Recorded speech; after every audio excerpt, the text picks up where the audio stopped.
Hi hello ನಮಸ್ತೆ friends, welcome back to Mrs Kavitha Anjan's ಚಾನಲ್ಗೆ.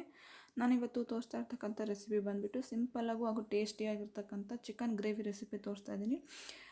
Bachelors ಇನ್ನೂ ಯಾರಾದರೂ ಹೊಸದಾಗಿ ಮದುವೆ ಆಗಿರೋರು ಅಥವಾ ಫಸ್ಟ್ ಟೈಮ್ ನಾನು ಚಿಕನ್ ಟ್ರೈ ಮಾಡ್ತಿದ್ವಿ ಅನ್ನೋರು ಸಿಂಪಲ್ಲಾಗಿ ನಾನು ಈ ಮೆಥಡ್ನ ಮಾಡಿ ತೋರಿಸ್ತಾ ಇದ್ದೀನಿ. ಫಸ್ಟ್ ಇಲ್ಲಿ ನಾನು ಒಂದು 3/4 kg ಆಗೋಷ್ಟು ಚಿಕನ್ನ ನೀಟಾಗಿ ತೊಳೆದ್ಬಿಟ್ಟು ಇಟ್ಕೊಂಡಿದ್ದೀನಿ.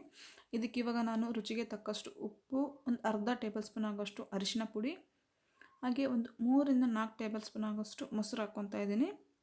ಇದೆಲ್ಲ ಹಾಕ್ಕೊಂಬಿಟ್ಟು ಸ್ವಲ್ಪ ಚೆನ್ನಾಗಿ ಮಿಕ್ಸ್ ಮಾಡಿ ಇಟ್ಕೋಬೇಕು. ಮೊಸರು, ಅರಿಶಿನ ಮತ್ತು ಉಪ್ಪು ಹಾಕ್ಕೊಂಡು ಮಿಕ್ಸ್ ಮಾಡೋದ್ರಿಂದ ಚಿಕನ್ ಒಂಥರ ಟೇಸ್ಟ್ ಚೆನ್ನಾಗಿರುತ್ತೆ. ಅದಕ್ಕೋಸ್ಕರ ಇದೆಲ್ಲ ಹಾಕ್ಕೊಂಬಿಟ್ಟು ಫಸ್ಟು ಚೆನ್ನಾಗಿ ಮಿಕ್ಸ್ ಮಾಡ್ಕೊಳ್ಳಿ. ಇದನ್ನೆಲ್ಲ ಚಿಕನಿಗೆಲ್ಲ ಹೊಂದ್ಕೋಬೇಕು, ಅಲ್ಲಿವರೆಗೂ ಚೆನ್ನಾಗಿ ಮಿಕ್ಸ್ ಮಾಡ್ಕೊಳ್ಳಿ.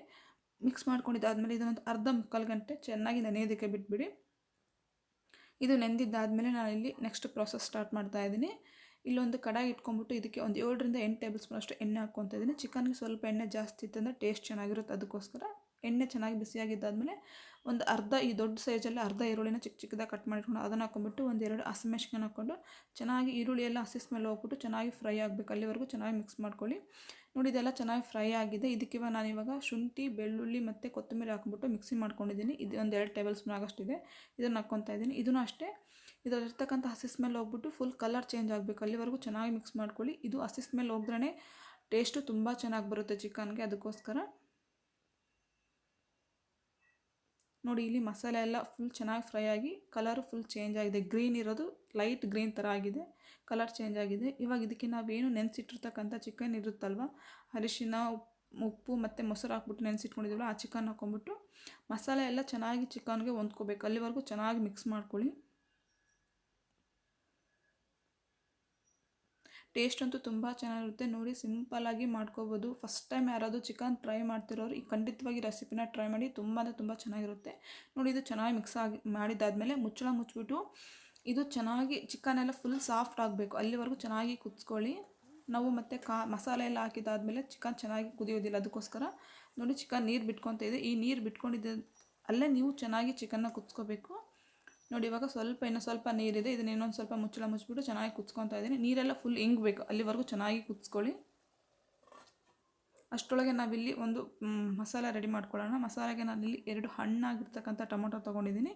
ಹಾಗೆ ಇದಕ್ಕೆ ನಾನೊಂದು 10 12 ಗೋಡಂಬಿ ಹಾಕ್ಕೊತಾ ಇದ್ದೀನಿ. ಟೇಸ್ಟು ತುಂಬ ಚೆನ್ನಾಗಿರುತ್ತೆ. ಇವೆಲ್ಲನೂ ನುಣ್ಣಗೆ ಪೇಸ್ಟ್ ಮಾಡ್ಕೋಬೇಕು. ಹಾಗೆ ನೋಡಿ, ಇಲ್ಲಿ ಸೈಡು ಚಿಕನ್ನು ಅಷ್ಟೇ ಚೆನ್ನಾಗಿ ಎಲ್ಲ ಕುದ್ಬಿಟ್ಟು ಮೇಲ್ಗಡೆ ಎಣ್ಣೆ ಎಲ್ಲ ಬಿಟ್ಕೊಂಡಿದೆ. ನೀರೂ ಅಷ್ಟೇ ಫುಲ್ ಖಾಲಿಯಾಗಿದ್ದಾವೆ. ಚಿಕನ್ ನೀರು ಬಿಟ್ಕೊಂಡಿದ್ದೆಲ್ಲ ಫುಲ್ ಖಾಲಿಯಾಗಿದೆ. ಇವಾಗ ಇದಕ್ಕೆ ಡ್ರೈ ಮಸಾಲ ಹಾಕ್ಕೊಳ್ಳೋಣ. ನಿಮಗೆ ಖಾರಕ್ಕೆ ಎಷ್ಟು ಬೇಕು ನೋಡಿಬಿಟ್ಟು ಅಷ್ಟು ಖಾರ ಹಾಕ್ಕೋಬೋದು. ನಾನಿಲ್ಲಿ ಒಂದು 3 ಟೇಬಲ್ ಸ್ಪೂನ್ ಆಗೋಷ್ಟು ಖಾರ ಹಾಕ್ಕೊತಾ ಇದ್ದೀನಿ. ಹಾಗೆ ಒಂದು ಅರ್ಧ ಟೇಬಲ್ ಸ್ಪೂನ್ ಆಗೋಷ್ಟು ಧನಿಯಾ ಪೌಡರ್ ಹಾಕ್ಕೊತಾ ಇದ್ದೀನಿ. ಗರಂ ಮಸಾಲ ಇಲ್ಲ ಅಂದ್ಬಿಟ್ಟು ಹಾಕ್ಕೊತಾ ಇಲ್ಲ. ಗರಂ ಮಸಾಲ ಇದ್ದರೆ ಅದನ್ನು ಹಾಕ್ಕೊಳ್ಳಿ, ಇಲ್ಲಾಂದರೆ ಗರಂ ಮಸಾಲ ಬೇಡ ಅನ್ನೋರು ಚಿಕನ್ ಮಸಾಲ ಹಾಕ್ಕೊಳ್ಳಿ, ಟೇಸ್ಟ್ ಚೆನ್ನಾಗಿರುತ್ತೆ. ಖಾರ ಮತ್ತು ಧನಿಯಾ ಪೌಡ್ರ್ ಎಲ್ಲ ಚಿಕನಿಗೆ ಅಂಟ್ಕೋಬೇಕು, ಅಲ್ಲಿವರೆಗೂ ಚೆನ್ನಾಗಿ ಮಿಕ್ಸ್ ಮಾಡ್ಕೊಳ್ಳಿ. ನೋಡಿ, ಇದೆಲ್ಲ ಚೆನ್ನಾಗಿ ಮಿಕ್ಸ್ ಆಗಿದ್ದಾದಮೇಲೆ ನಾವೇನು ಇಲ್ಲಿ ಪೇಸ್ಟ್ ರೆಡಿ ಮಾಡಿ ಇಟ್ಕೊಂಡಿದ್ದೀವಲ್ವ, ಟೊಮೊಟೊ ಮತ್ತು ಗೋಡಂಬಿ ಹಾಕ್ಕೊಂಬಿಟ್ಟು ಅದನ್ನು ಹಾಕ್ಕೊತಾ ಇದ್ದೀನಿ. ಅದು ಹಾಕ್ಕೊಂಡಿದ್ದಾದಮೇಲೆ ನಾನು ಅದೇ ಮಿಕ್ಸಿ ಜಾರಿಗೆ ಇನ್ನೂ ಪೇಸ್ಟ್ ಉಳಿದಿತ್ತು ಅಂದ್ಬಿಟ್ಟು ಟೊಮೊಟೊ ಪ್ಯೂರಿ, ಅದಕ್ಕೆ ಇನ್ನು ಸ್ವಲ್ಪ ನೀರು ಹಾಕ್ಕೊಂಬಿಟ್ಟು 1 ಗ್ಲಾಸ್ ಆಗೋಷ್ಟು ನೀರು ಹಾಕ್ಕೊಂಡಿದ್ದೀನಿ. ಅದನ್ನು ಹಾಕ್ಕೊಂಬಿಟ್ಟು ಚೆನ್ನಾಗಿ ಮಿಕ್ಸ್ ಮಾಡ್ಕೊಳ್ಳಿ. ನಮಗೆ ಗ್ರೇವಿ ಬೇಡ, ಜಾಸ್ತಿ ಗ್ರೇವಿ ಬೇಡ, ಸ್ವಲ್ಪ ಗಟ್ಟಿಯಾಗಿ ಇರಲಿ ಅಂದರೆ ನೀರು ಹಾಕ್ಕೊಳಕ್ಕೆ ಹೋಗ್ಬಿಡಿ ಜಾಸ್ತಿ. ನಮಗೆ ಗ್ರೇವಿ ಥರ ಬೇಕು, ರೈಸ್ಗೆ, ಮುದ್ದೆಗೆ, ಚಪಾತಿಗೆ ಈ ಥರ ಎಲ್ಲದಕ್ಕೂ ಬೇಕಂದರೆ ಇನ್ನೊಂದು ಅರ್ಧ ಗ್ಲಾಸ್ ನೀರು ಜಾಸ್ತಿ ಹಾಕ್ಕೊಳ್ಳಿ. ಇವಾಗ ಚಿಕನ್ ಆಲ್ರೆಡಿ ಕುದ್ದಿರೋದ್ರಿಂದ ನೀರೇನು ಜಾಸ್ತಿ ಇಟ್ಕೊಳ್ಳೋದಿಲ್ಲ. ಅದು ನಮಗೆ ಗ್ರೇವಿ ಬೇಕು ಅನ್ನೋದಕ್ಕೋಸ್ಕರ ಇನ್ನೊಂದು ಸ್ವಲ್ಪ ಜಾಸ್ತಿ ನೀರು ಹಾಕ್ಕೊತಿದ್ವಿ. ಇವಾಗ ಇನ್ನೊಂದು ಸ್ವಲ್ಪ ಹೊತ್ತು ಮುಚ್ಚಳ ಮುಚ್ಚಿಬಿಟ್ಟು ಮಸಾಲೆ ಹಾಕಿರ್ತಕ್ಕಂಥ ಮಸಾಲೆ ಎಲ್ಲ ಚಿಕನ್ಗೆ ಅಂಟ್ಕೋಬೇಕು, ಅಲ್ಲಿವರೆಗೂ ಸ್ವಲ್ಪ ಚೆನ್ನಾಗಿ ಕುದಿಸ್ಕೊಳ್ಳಿ. ನೋಡಿ, ಚಿಕನ್ ಎಲ್ಲ ಚೆನ್ನಾಗಿ ಕುದ್ಬಿಟ್ಟು ಸುತ್ತ ಎಲ್ಲ ಎಣ್ಣೆ ಬಿಟ್ಕೊಂಡಿದೆ. ಇವಾಗ ಇದನ್ನು ಇನ್ನೊಂದು ಸಲ ಚೆನ್ನಾಗಿ ಮಿಕ್ಸ್ ಮಾಡಿಕೊಂಡು ಮೇಲ್ಗಡೆ ಸ್ವಲ್ಪ ಕೊತ್ತಂಬರಿ ಹಾಕ್ಕೊಂಡ್ರೆ ಟೇಸ್ಟಿಯಾಗಿರ್ತಕ್ಕಂಥ ಹಾಗೂ ಸಿಂಪಲ್ ಆಗಿರ್ತಕ್ಕಂಥ ಚಿಕನ್ ಗ್ರೇವಿ ರೆಸಿಪಿ ರೆಡಿಯಾಗುತ್ತೆ.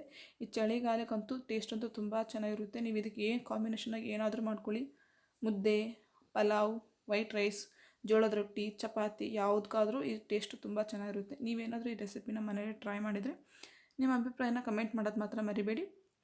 ನೋಡಿ, ಇದೆಲ್ಲ ರೆಡಿ ಆಗಿದೆ. ಇವಾಗ ಇದಕ್ಕೊಂದು ಸರ್ವಿಂಗ್ ಬೌಲಲ್ಲಿ ಸರ್ವ್ ಮಾಡಿಕೊಂಡ್ರೆ ಟೇಸ್ಟಿಯಾಗಿರ್ತಕ್ಕಂಥ ಹಾಗೂ ಸಿಂಪಲ್ ಆಗಿರ್ತಕ್ಕಂಥ ಚಿಕನ್ ಗ್ರೇವಿ ರೆಸಿಪಿ ರೆಡಿ ಆಯಿತು. ವಿಡಿಯೋ ಇಷ್ಟ ಆಯ್ತು ಅಂದರೆ ಪ್ಲೀಸ್ ಲೈಕ್ ಮಾಡಿ. ನಮ್ಮ ಚಾನಲ್ನ ಯಾರಾದರೂ ಫಸ್ಟ್ ಟೈಮ್ ನೋಡ್ತಾ ಇದ್ದರೆ ಪ್ಲೀಸ್ ಸಬ್ಸ್ಕ್ರೈಬ್ ಮಾಡ್ಕೊಳ್ಳಿ. ನಾನು ಹೊಸದಾಗಿ ಚಾನಲ್ ಸ್ಟಾರ್ಟ್ ಮಾಡಿದ್ದೀನಿ, ಪ್ಲೀಸ್ ಸಬ್ಸ್ಕ್ರೈಬ್ ಮಾಡಿಕೊಂಡು ಸಪೋರ್ಟ್ ಮಾಡಿ. ಹಾಗೆ ವಿಡಿಯೋ ಇಷ್ಟ ಆಯ್ತು ಅಂದರೆ ಲೈಕ್ ಮಾಡಿ. ನಿಮ್ಮ ಫ್ಯಾಮಿಲಿ ಫ್ರೆಂಡ್ಸ್ ಮೆಂಬರ್ಸ್ಗೆಲ್ಲ ವಿಡಿಯೋನ ಶೇರ್ ಮಾಡಿ. ವಿಡಿಯೋ ಏನಾದರೂ ರೆಸಿಪಿ ನಿಮ್ಮ ಮನೇಲಿ ಟ್ರೈ ಮಾಡಿದರೆ ಅಭಿಪ್ರಾಯನ ಕಮೆಂಟ್ ಮಾಡೋದು ಮಾತ್ರ ಮರಿಬೇಡಿ. ಮುಂದಿನ ವೀಡಿಯೋದೊಂದಿಗೆ ಸಿಗ್ತೀನಿ ಫ್ರೆಂಡ್ಸ್. ಅಲ್ಲಿವರೆಗೂ ನಮಸ್ಕಾರ.